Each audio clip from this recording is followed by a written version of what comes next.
الحمد لله وحده والصلاة والسلام على من لا نبي بعده. أما بعد فأعوذ بالله من الشيطان الرجيم. بسم الله الرحمن الرحيم.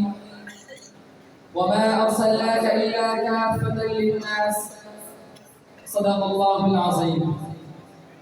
جناب صدر معلمین علی وقار اور عزیز طلبہ، آج مجھے تاریخ فطرت کے جس سب سے زیادہ پاکیزہ موضوع پر لب کشائی کرنے کی سعادت حاصل ہو رہی ہے، وہ ہے رہبر اعظم کا پیغام انسانیت. جناب والا، یہ ایک مسلمہ حقیقت ہے کہ آپ صلی اللہ علیہ وسلم اس کاروان ہستی کے رہبر اعظم ہیں. آپ صلی اللہ علیہ وسلم نے اس خطے میں مبعوث ہو کر انسانیت نوازی کا پیغام سنایا جو ظلم و تشدد کا مرکز تھا. پیدا ہونے والی معصوم بچیوں کو زندہ دفن کر دیا جاتا تھا کیونکہ کوئی ان کا باپ کہلانا گوارا نہیں کرتا تھا. عورتوں کو شرافت و حیا کی کمزوری اور پاؤں کی جوتی سمجھا جاتا تھا. غیرت و حمیت کا خاتمہ ہو چکا تھا. خدا کے گھر میں 360 روز نصب تھے. ہر طرف وحشت، انتقام، بربریت کی تاریک آندھیاں چل رہی تھی.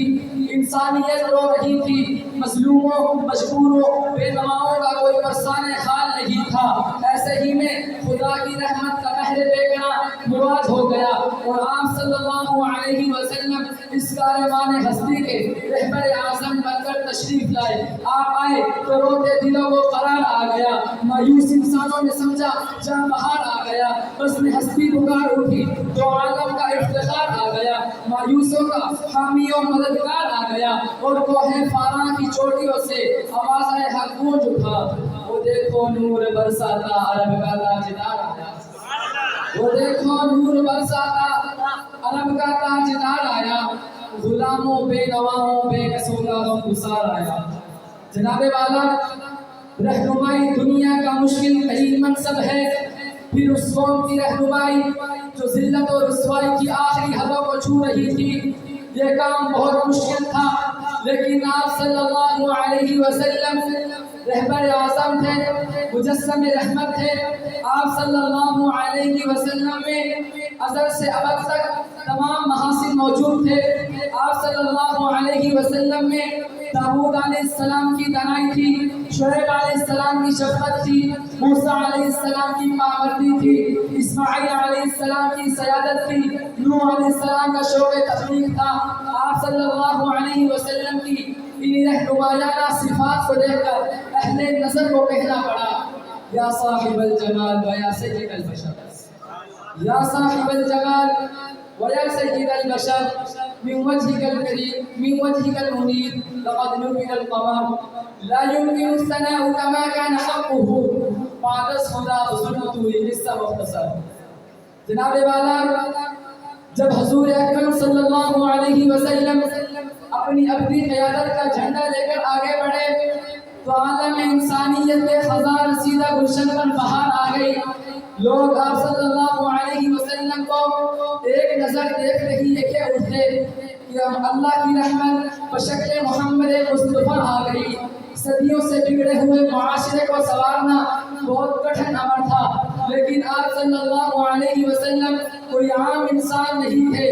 آپ صلی اللہ علیہ وسلم محبوب خدا تھے. اللہ تعالیٰ نے آپ کو بہت سے محاسن سے نواز رکھا تھا. آپ صلی اللہ علیہ وسلم میں بہت صبر تھا. آپ صلی اللہ علیہ وسلم پر پتھر برسائے گئے، آپ دعائیں دیتے رہے. کافر عورتیں آپ پر گندگی پھینکتی، آپ انہیں دعائیں دیتے رہے. آپ کو کانٹوں پہ چلنا پڑا، آپ جنت کی بشارت دیتے رہے.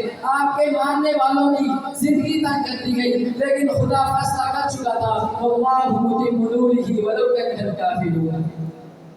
بجھاتے رہے بھوکوں سے رہ رہ کر کفار اس کو، بجھاتے رہے بھوکوں سے رہ رہ کر کفار اس کو، مگر نور اپنی سال پر رہا قائم تمام اس کا.